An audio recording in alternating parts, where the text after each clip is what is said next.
Diabetes ৰোগীসকলে বা আপোনালোকৰ শৰীৰত যদি ছুগাৰ লেভেল বেছি হৈ আছে, আপোনালোকৰ যদি HbA1c বাঢ়ি আছে, তেনেহ'লে আপোনালোকৰ নিচিনা ৰোগীসকলে কি কাৰণে ৱেইট ট্ৰেইনিং আৰু এৰবিক এক্সাৰচাইজ বেছিকৈ কৰিব লাগে, আজি সেই বিষয়ে মই আপোনালোকক বুজাই দিম।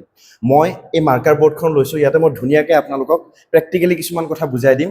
ভিডিঅ'টো অকণমান দীঘল হ'লেও ভিডিঅ'টো ভালকৈ চাব, তাৰপিছত আপোনালোকে গম পাব যে ডায়েবেটিছ ৰোগীসকলে কি কাৰণে এক্সাৰচাইজ কৰিব লাগে, কি কাৰণে ৱেইট ট্ৰেইনিঙৰ ওপৰত আৰু এৰবিক এক্টিভিটিৰ ওপৰত গুৰুত্ব দিব লাগে। আমাৰ শৰীৰত যেতিয়া ছুগাৰ লেভেলটো বাঢ়ি যায়, মানে গ্লুক'জ লেভেলটো যেতিয়া আমাৰ শৰীৰত বাঢ়ি যায়, যেতিয়া ডায়েবেটিছ হোৱা বুলি ধৰা পৰে, তেতিয়া কি হয় আমি সকলোৱে জানো যে আমাৰ যি মাছল আছে, আমাৰ শৰীৰৰ মাংসপেশী আছে, সেই মাংসপেশীত গ্লুক'জবোৰ সোমোৱাত বাধা দিয়ে।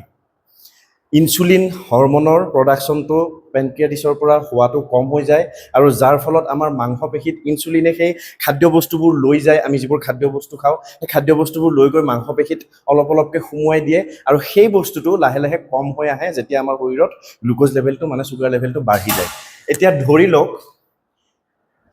এইটো আমাৰ এটা মাংসপেশী, আমাৰ এটা মাছল। এতিয়া এই মাছলবোৰ সৰু সৰু কোষেৰে গঠিত হয়, যেনেকৈ এইটো ধৰি লওক এটা কোষ, চেল, মাছল চেল। এতিয়া কি হয়, এই মাছল চেলবিলাকত সৰু সৰু এনেকুৱা বিন্ধা কিছুমান বুলি মই কৈছোঁ, সৰু সৰু এনেকুৱা বিন্ধা থাকে, যিবোৰেদি এই গ্লুক'জ ভিতৰত সোমাই যায়। এই বিন্ধাবোৰক কি বুলি কোৱা হয়? গ্লুট4, GLUT4, গ্লুট4 মানে কি? Glucose transporter 4। মানে এই বিন্ধাবোৰেদি গ্লুক'জ মাংসপেশীৰ ভিতৰত, মাংসৰ কোষটোৰ ভিতৰত, চেলটোৰ ভিতৰত সোমাই যায়, সেইকাৰণে ইয়াক ট্ৰেন্সপৰ্টাৰ বুলি কয়, গ্লুক'জ ট্ৰেন্সপৰ্টাৰ 4। এতিয়া শৰীৰত যেতিয়া আমাৰ গ্লুক'জ লেভেলটো বাঢ়ি যাব, আমাৰ শৰীৰত যেতিয়া ইনচুলিনৰ প্ৰডাকশ্যনটো কম হৈ আহিব, তেতিয়া এই গ্লুট4বোৰ বন্ধ হৈ যায়, যাৰ ফলত যি আমি খাদ্যবস্তু খাওঁ, খাদ্যবস্তুৰ পৰা যি গ্লুক'জ আমি পাওঁ, সেই গ্লুক'জ গৈ পেলাই মাংসপেশীত সোমাব লাগে, কিন্তু যিহেতু এইটো বন্ধ হৈ যায়, যাৰ ফলত মাংসপেশীৰ ভিতৰত গ্লুক'জটো নোসোমায়, আৰু তাৰ ফলত আমাৰ কি হয়, শৰীৰত গ্লুক'জ লেভেলটো বাঢ়ি যায়, ব্লাডত ছুগাৰ লেভেলটো বাঢ়ি যায়, আৰু আমাৰ শৰীৰত ডায়েবেটিছে ধৰা দিয়ে, বা HbA1c আমাৰ বাঢ়ি যায়। সেইটো কি কাৰণে হয় আমি সকলোৱে জানো, বেয়া লাইফষ্টাইলৰ কাৰণে, এক্সাৰচাইজ নকৰাৰ কাৰণে। এতিয়া আমি যেতিয়া ৱেইট ট্ৰেইনিং কৰিম, ৱেইট ট্ৰেইনিং মানে ধৰক ডাম্বেলেদি আমি বাইচেপৰ এক্সাৰচাইজ কৰিলোঁ, লেগছৰ এক্সাৰচাইজ কৰিলোঁ, চেষ্টৰ এক্সাৰচাইজ কৰিলোঁ, তেতিয়া কি হয়, এই যিটো মাংসপেশী আছে, ইয়াতো আমাৰ এই গ্লুট4বোৰ বন্ধ হৈয়ে আছে, কিন্তু এই মাংসপেশীবিলাকৰ যিবিলাক আমাৰ ফাইবাৰ, মাছল ফাইবাৰ, মানে আমাৰ সৰু সৰু এনেকুৱা মাছল ফাইবাৰ লগ হৈ পেলাই এটা এটা মাংসপেশী গঠিত হয়। এই মাছল ফাইবাৰবোৰ আমি যেতিয়া এই পাৰ্টিকুলাৰ মাছলটোৰ এক্সাৰচাইজ কৰিম, ধৰি লওক আমি বাইচেপৰ এক্সাৰচাইজ কৰিলোঁ, ইয়াৰে মাছল ফাইবাৰবোৰ লাহে লাহে ছিঙি যায়, এনেকৈ ছিঙি যায় এক্সাৰচাইজৰ টাইমত।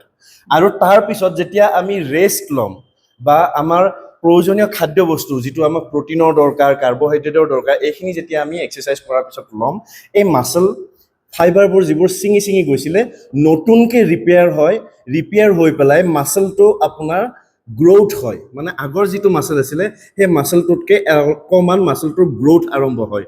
যেতিয়া মাছলটোৰ গ্ৰ'থ আৰম্ভ হ'ব, অকণমান যেতিয়া আগতকৈ মাছল গেইন হ'ব, মাছলটো ডাঙৰ হ'ব, তেতিয়া সেই মাছল কোষবিলাকত নতুন এই গ্লুট4 জন্ম হৈ যায়, নতুন গ্লুট4 জন্ম হৈ যায়, যাৰ ফলত কি হয়, আমি যি খাদ্যবস্তু খাওঁ, সেই খাদ্যবস্তুৰ গ্লুক'জখিনি বা প্ৰয়োজনীয় উপাদানখিনি এই গ্লুট4এদি সেই কোষবিলাকত, মাংসপেশীৰ কোষবিলাকত খুব সহজতে সোমাই যায়।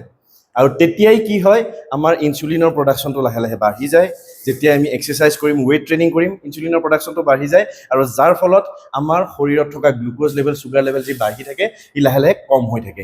এতিয়া তাতে আৰু এটা কথা আছে, এই যেতিয়া গ্লুট4বোৰ নতুনকৈ ষ্টাৰ্ট হ'ব, মানে নতুনকৈ জন্ম হ'ব, জন্ম হৈ এইফালেদি গ্লুক'জ সোমাই যাব, তেতিয়া আমি সৰুতে এটা পাইছিলোঁ মাইটকণ্ড্ৰিয়াৰ বিষয়ে আপোনালোকে জানে, প্ৰায় সংখ্যক লোকে, মানে আমি প্ৰায়ে সৰুতে পাইছিলোঁ যে মাইটকণ্ড্ৰিয়া হ'ল পাৱাৰ হাউচ অফ চেল, মানে শক্তিৰ উৎস, মানে এটা কোষৰ, এটা মাংস কোষৰ মেইন উৎস, পাৱাৰ হাউচ, মানে শক্তিৰ উৎসটোৱে হৈছে মাইটকণ্ড্ৰিয়া।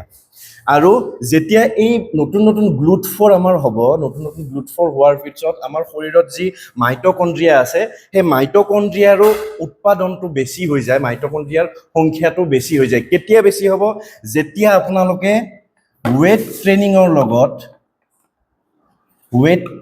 লগত আপোনালোকে এড কৰিব এৰবিক এক্সাৰচাইজ।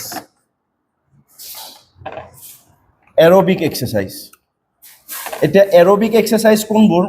যিবোৰ এক্সাৰচাইজ কৰিলে আমাৰ হাৰ্টবিটটো বাঢ়ি যায়, যিবোৰ এক্সাৰচাইজ কৰিলে আমাৰ ভাগৰ লাগে, উশাহটো চুটি হৈ যায়। কোনবোৰ?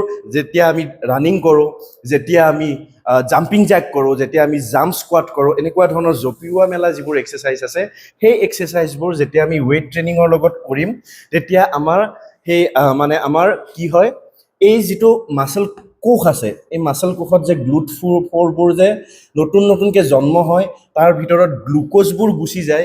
গ্লুক'জবোৰ গুচি যোৱাৰ পিছত ভিতৰত থকা মাইটকণ্ড্ৰিয়াৰ লগত তাৰ অক্সিডেশ্যন হয়। অক্সিডেশ্যন হ'লে কি হয়? মাইটকণ্ড্ৰিয়াৰ সংখ্যা আৰু বাঢ়ি যায়।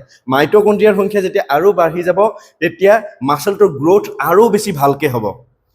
আমাৰ এই মাচলটোৰ গ্ৰ'থ আৰু বেছি ভালকৈ হ'ব। গতিকে চাবচোন, যেতিয়া ডায়েবেটিছ হয়, বহুত সংখ্যক লোকৰ ওজনটো লাহে লাহে কমি যায়। কিন্তু সেইখিনি সময়ত যদি আপোনালোকে ৱেইট ট্ৰেইনিং আৰু তাৰ লগত যদি এৰবিক এক্সাৰচাইজ এই দুটা এড কৰি দিয়ে, আৰু লগত প্ৰটিনৰ পৰিমাণটো অকণমান যদি বঢ়াই দিয়ে, আপোনালোকৰ শৰীৰৰ ওজন যিমান, সিমান গ্ৰাম প্ৰটিন ডেইলি আপোনালোকে যদি খাই থাকে, তেনেহ'লে আপোনালোকৰ এই মাচলটোৰ গ্ৰ'থটো খুব ধুনীয়াকৈ হ'ব, আৰু যাৰ ফলত আপোনালোকৰ শৰীৰত গ্লুক'জ লেভেলটো যি বাঢ়ি গৈছিল, সেইটো লাহে লাহে কম হৈ আহিব, চুগাৰ লেভেল কম হৈ আহিব, HbA1c কম হৈ আহিব, আৰু যাৰ ফলত আপোনালোকে ধুনীয়াকৈ নিৰোগী হৈ থাকিব লাগিব। এতিয়া কথাটো হ'ল, ডায়েবেটিছ হ'লে বহুত সংখ্যক লোকে অকল ৱাকিং কৰি থাকে, মানে খোজকাঢ়ি থাকে। কিন্তু অকল খোজ কঢ়াৰ জৰিয়তে আপোনালোকে ডায়েবেটিছ কণ্ট্ৰলত কৰিব নোৱাৰে। তাৰ লগত আপোনালোকে ৱেইট ট্ৰেইনিং কৰিবই লাগিব আৰু এৰবিক এক্সাৰচাইজ কৰিবই লাগিব। গতিকে সপ্তাহত পাৰিলে আপোনালোকে মিনিমাম 3 দিন ৱেইট ট্ৰেইনিং কৰিব, আৰু বাকী কেইদিন আপোনালোকে এৰবিক এক্সাৰচাইজ কৰিব, যিবোৰ জঁপিওৱা মেলা এক্সাৰচাইজ, তেনেকুৱা এক্সাৰচাইজ কৰিব। আৰু তাৰ লগত মই যিটো ক'লোঁ, প্ৰটিনৰ পৰিমাণটো অকণমান আপোনালোকে বঢ়াই দিব। আপোনালোকৰ শৰীৰৰ ওজন যিমান, সিমান গ্ৰাম প্ৰটিন মিনিমাম আপোনালোকে দৈনিক গ্ৰহণ কৰিব লাগিব। আৰু আঁহজাতীয় পদাৰ্থ অকণমান বেছিকৈ খাব লাগিব, আৰু গুড ফেটছ মানে ভাল চৰ্বি জাতীয় খাদ্য আপোনালোকে খাব লাগিব। এইখিনি কৰিলে আপোনালোকে ধুনীয়াকৈ নিজৰ ডায়েবেটিছ লেভেলটো, নিজৰ চুগাৰ লেভেলটো কণ্ট্ৰলত আনিব পাৰিব। গতিকে আজি ফিটনেছ ভিডিঅ'টোত ইমানে। নতুন নতুন ফিটনেছ ৰিলেটেড ভিডিঅ' লৈ মই অতি সোনকালে আহিম। ধন্যবাদ।